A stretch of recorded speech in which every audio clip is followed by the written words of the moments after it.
Assalamu alaikum. Amma da kuma salam. Hai, Malam Yahaya. Ya aka ne Malam Bala? Ya aka ji ne? Ta lafiya kallo wallahi. Hai. Bai fi a gari haka? Jiya na zuwa yi. Jiya nan ka zo? Jiya na zuwa dare na gaya maka. Allah ji iko ya hanya to. Alhamdulillah. Ba ne gidan ka ji labari. Oke yau akwai babban labari. Sai wannan dan tsakura ma. Diba mun kadan ka san yanayin da ake ciki ba.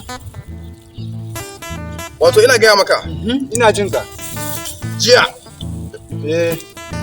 Matan Yahaya. Ina jin ka dai Malam Yahaya dai ɗaya da sani. Mata ta ce ta ga matansa. A ina? A hotel. Wani hotel din? Jiya kamar misali 12 dare. Matar ka ne ta ga matar Malam Yahaya a hotel? Haka kuwa. To ita matar ka din me ya kai ta wannan hotel din?